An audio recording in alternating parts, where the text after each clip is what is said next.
الحمد لله على كل حال والصلاة والسلام على سيدنا محمد وعلى آله وصحبه أجمعين أما بعد அன்பிற்கினிய சகோதரர்களே, அல்லாஹ்வின் அடியார்களே, இஸ்லாமிய வரலாற்றின் 4வது கலீஃபாவாக பொறுப்பேற்றுக் கொண்ட அலி ரலியல்லாஹு அன்ஹு அவருடைய வாழ்க்கையில 2 முறை இஸ்லாமியர்களை எதிர்த்து போராட வேண்டிய ஒரு நிலைக்கு தள்ளப்பட்டார்கள்.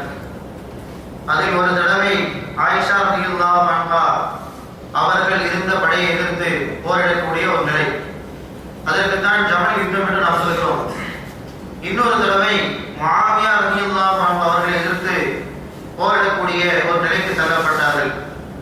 அதற்கு அஸ்வத்து சிஃபீன் என்று சொல்வார்கள், சிஃபீன் போர் என்று சொல்வார்கள்.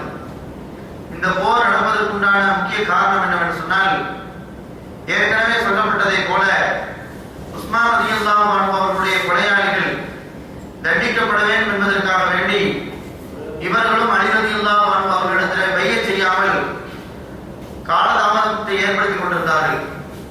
இந்த நேரத்தில் அல்லாஹ்வுடைய தூதருடைய மனைவி உம்மு ஹபீபா ரலியல்லாஹு அன்ஹா அவர்கள் உஸ்மான் ரலியல்லாஹு அன்ஹுடைய குடும்பத்தார்கள் இருக்கக்கூடிய பகுதிக்கு ஒரு ஆளை அனுப்பி அவர்கள் கொலை செய்யப்படும் பொழுது எந்த உடையை அணிந்திருந்தார்களோ அந்த உடையை அணிந்து தர வேண்டும் என்று வேண்டிக் கொண்டார்கள். அவருடைய குடும்பத்தார்கள் உஸ்மான் ரலியல்லாஹு அன்ஹு அவருடைய இரத்தக்கரை படிந்த அந்த உடையை உம்மு ஹபீபா ரலியல்லாஹு அன்ஹா அவர்களுக்கு அனுப்பி கொடுத்தார்கள். அந்த உடையை அவர்கள் ஷாம் தேசத்தில் இன்றைய சிரியாவாக இருக்கக்கூடிய பகுதியிலே கலீஃபாவாக ஆட்சியாளராக இருக்கக்கூடிய முஆவியா ரலியல்லாஹு அன்ஹு அவர்களுக்கும் ஷாம் வாசிகளுக்கும் அனுப்பி வைத்தார்கள். முஆவியா ரலியல்லாஹு அன்ஹு அவர்கள் உமர் ரலியல்லாஹு அன்ஹு, உஸ்மான் ரலியல்லாஹு அன்ஹு அவருடைய காலத்திலேயே ஷாம் தேசத்தினுடைய அதிகாரியாக நியமிக்கப்பட்டார்கள். அவர்களுக்கு உஸ்மான் ரலியல்லாஹு அன்ஹு அவருடைய சட்டையை நுஅமான் பின் சாபித் ரலியல்லாஹு அன்ஹு என்று சொல்லப்படக்கூடிய ஒரு சஹாபி கொண்டு சென்றார்கள். அவருடைய கருத்தை கொண்டு ஒப்படைத்த உடனேயே தமஸ்கிலே இருக்கக்கூடிய ஒரு பள்ளிவாசலுடைய மிம்பரிலே அந்த சட்டையை வைத்து மக்களுக்கு மத்தியில் அவர்கள் பிரச்சாரம் செய்தார்கள். இந்த சட்டைக்கு சொந்தக்காரர் உஸ்மான் ரலியல்லாஹு அன்ஹு அவர்கள் அநியாயமான முறையிலே கொலை செய்யப்பட்டு விட்டார்கள். அல்லாஹ் குர்ஆன் ஷரீஃபிலே ஒமன் குத்தில மظلومன் ஃபகத் ஜஅல்னா லிவலிஹி சுல்தானன், யார் அநியாயமாக கொலை செய்யப்பட்டு விட்டார்களோ அவர்களுக்கு நாம் ஒரு உதவியாளரை ஏற்படுத்துவோம் என்று அல்லாஹ் ரப்பல் ஆலமீன் சொல்கிறானே. இந்த மாதிரி அநியாயமாக கொலை செய்யப்பட்டவருடைய கொலையாளிகளை தண்டிக்காமல் நாம் விட்டோம் என்று சொன்னால் நாம் குற்றவாளிகளாக ஆகி போய்விடுவோம் என்று மக்களுக்கு மத்தியிலே பிரச்சாரம் செய்தார்கள். இந்த நேரத்தில் அலி ரலியல்லாஹு அன்ஹு அவர்கள் மக்களால் தேர்வு செய்யப்பட்டவர்கள். அவர்கள் முஆவியா ரலியல்லாஹு அன்ஹு அவர்களுக்கு பல கடிதங்கள் எழுதினார்கள். நீங்கள் பைஅத் செய்வதற்கு வாருங்கள், பைஅத் செய்வதற்கு வாருங்கள் என்று பல கடிதங்கள் எழுதினார்கள். எந்த கடிதத்திற்குமே அவர்கள் பதில் அனுப்பவில்லை. கடைசியாக ஒரு கடிதத்திற்கு பதில் அனுப்பும் பொழுது அவர்கள் சொன்னார்கள், முஆவியா ரலியல்லாஹு அன்ஹு அவர்கள் எழுதிய அந்த கடிதத்திலே அவர்கள் குறிப்பிட்டிருந்தார்கள், முதலாக உஸ்மான் ரலியல்லாஹு அன்ஹு அவர்களுடைய கொலையாளிகள் தண்டிக்கப்பட வேண்டும், இரண்டாவதாகத்தான் பைஅத் செய்யப்பட வேண்டும். கொலையாளிகள் தண்டிக்கப்படாமல் பைஅத் செய்வது என்பது நாங்கள் ஏற்றுக்கொள்ளாத ஒரு விஷயம், ஷாம் வாசிகள் ஏற்றுக்கொள்ளாத ஒரு விஷயம் என்று கடிதத்திலே அவர்கள் குறிப்பிட்டிருந்தார்கள். இந்த கடிதம் அலி ரலியல்லாஹு அன்ஹு அவர்களுக்கு கிடைக்கப்பெற்ற உடனேயே உடனடியாக ஷாம் தேசத்தை எதிர்த்து முஆவியா ரலியல்லாஹு அன்ஹு அவர்களை எதிர்த்து போராடுவதற்காக வேண்டி பெருங்கொண்ட படையை திரட்டினார்கள். அந்த படையில சரியான கருத்து பிரகாரம் 50,000 தோழர்கள் பங்கெடுத்தார்கள். 50,000 தோழர்களை திரட்டிக் கொண்டு ஷாம் தேசத்துக்கு அலி ரலியல்லாஹு அன்ஹு அவர்கள் கிளம்பி சென்றார்கள். அப்பொழுது முஆவியா ரலியல்லாஹு அன்ஹு அவர்கள் அலி ரலியல்லாஹு அன்ஹு அவர்களை எதிர்த்து போராடுவதற்காக வேண்டி அவர்களும் பெரிய படையை திரட்டியிருந்தார்கள். கடைசியாக 2 பேர்களுமே சிஃபீன் என்று சொல்லக்கூடிய பகுதியிலே சந்தித்தார்கள். சிஃபீன் என்று சொல்லப்படக்கூடிய அந்த இடத்திலே போர் நடப்பதற்கு முன்பாக அலி ரலியல்லாஹு அன்ஹு அவர்கள் ஜரீர் இப்னு அப்துல்லாஹ் அல்-பஜரி ரலியல்லாஹு அன்ஹு அவர்களை தூதுவராக அனுப்பியிருந்தார்கள். இவர்கள் எப்படிப்பட்டவர் என்று சொன்னால், நபிகள் நாயகம் ஸல்லல்லாஹு அலைஹி வஸல்லம் அவருடைய அன்பிற்கு சொந்தமானவர்கள்.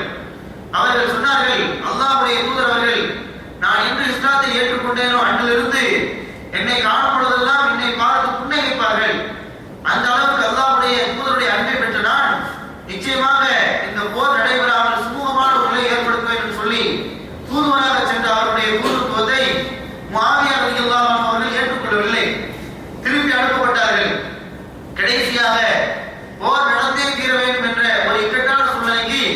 அலி ரலியல்லாஹு அன்ஹு அவர்கள் தள்ளப்பட்ட உடனேயே அவர்கள் தன்னுடைய படையை சிறப்பான முறையில் அமைத்தார்கள்.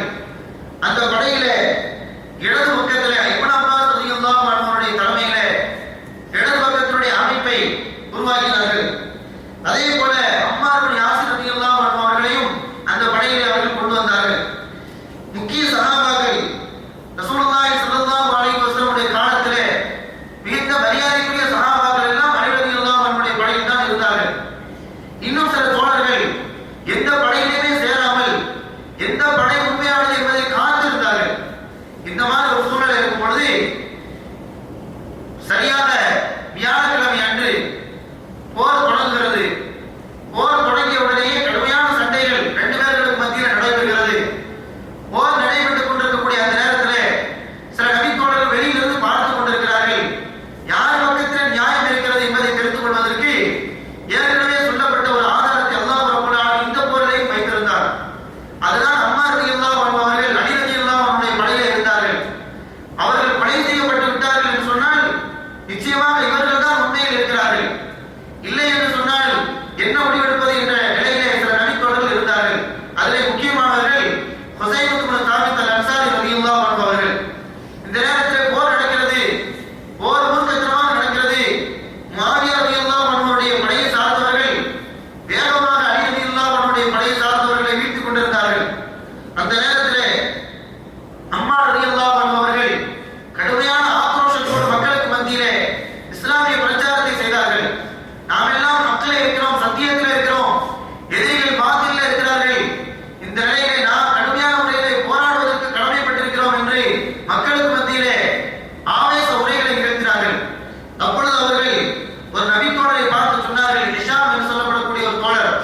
அவர்களை பார்த்து ஒரு கட்டத்தில் அவர்கள் பேசுகிறார்கள், யா ஹிஷாம், ஹிஷாம் அவர்களே தகத்தம், நீங்கள் முன்னே செல்லுங்கள்.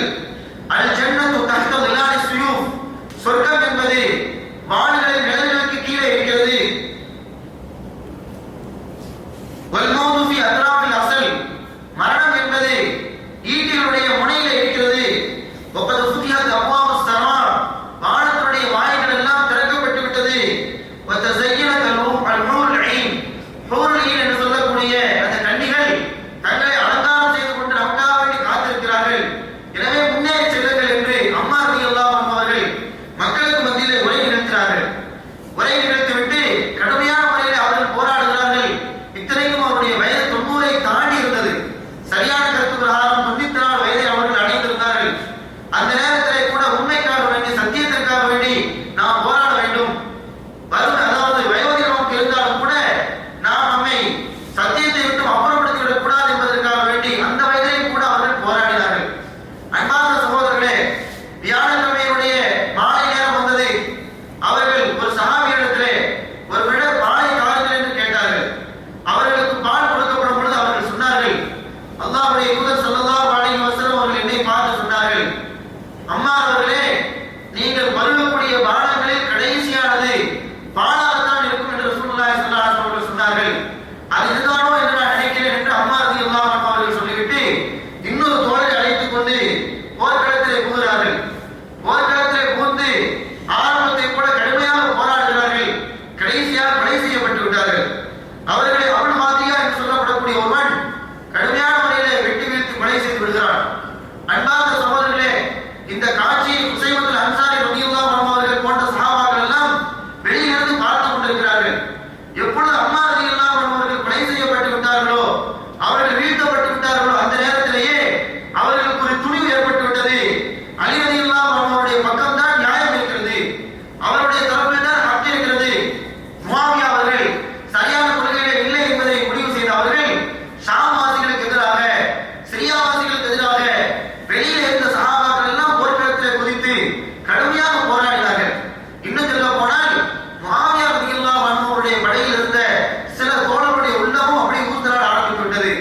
அவர்களில் ஒருவர் அம்ர் இப்னு ஆஸ் ரலியல்லாஹு அன்ஹு அவர்களை சந்தித்து கேட்கிறார், அம்ர் இப்னு ஆஸே, அல்லாஹ்வுடைய தூதர் அம்மார் ரலியல்லாஹு அன்ஹு அவர்களை பார்த்து சொன்னார்கள், தக்துலுகல் ஃபியத்துல் பாகியா, கிளர்ச்சி செய்யக்கூடிய ஒரு கூட்டம் உங்களை கொலை செய்யும்.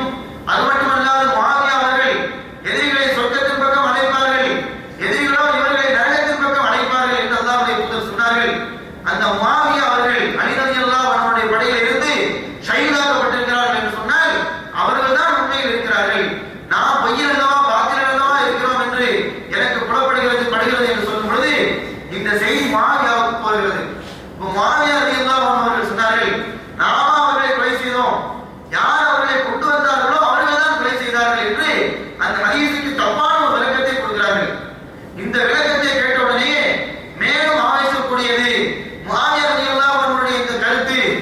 விளக்கம்